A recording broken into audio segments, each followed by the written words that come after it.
In this video we're continuing to look at partial fractions.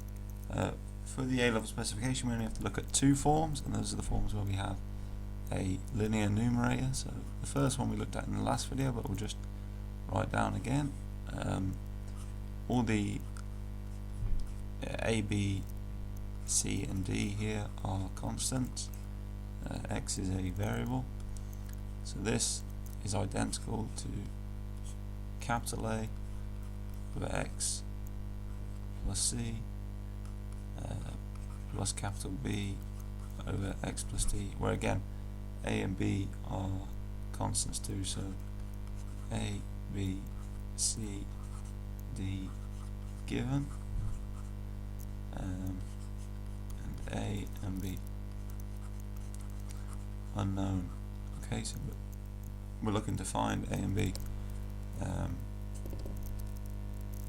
from little a, little b, little c and little d. Yeah, we showed a technique for doing that in the last video, and we'll show another one today, but with a different form. If we have ax plus b over x plus c squared, this is equal to a over x plus c plus b over x plus c squared. Okay, so you can't split this into x plus c times x plus c and then use the top form.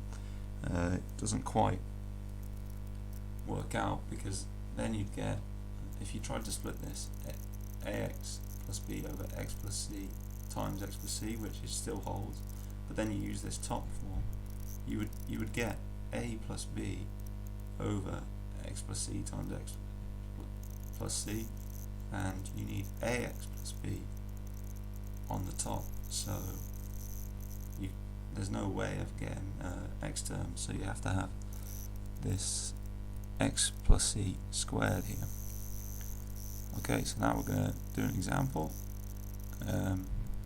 If we have 2x plus 5 on the top here, and we have x minus 1 squared, so we're going to use this expansion here. We're looking to find a and b such that this left hand side is equal to a over x minus 1 plus b over x minus 1 squared.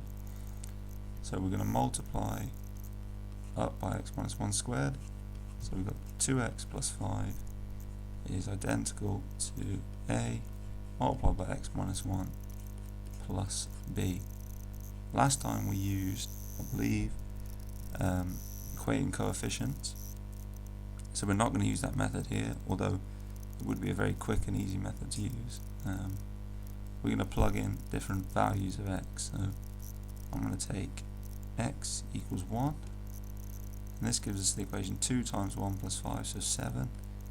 We get a multiplied by 1 minus 1, so that's 0, so b is equal to 7. Okay, brilliant. Now I'm going to plug in x equals 0, could choose any value here. See, the first one so I had to choose 1, because that's how we're going to eliminate x to find b, but now I can choose pretty much any value of x I want. I'm going to choose 0 just for ease. Then we get 5 is equal to 7, because b is equal to 7, and we've got 0 minus 1, so minus a. This gives that a is equal to 7 minus 5 is equal to 2. So we found a and b here, so that's the question finished. Just for completion, we'll just write it out. 2 over x minus 1 plus 7 over x minus 1 squared. Okay, and this is just equal to because it's particular values of a and b. Alright, that's it for this video, and that concludes what we're going to do on partial fractions for now, I believe, but we are going to look at them later on when integrating, so be sure to remember these and keep practicing them and do lots of examples until you remember the formula.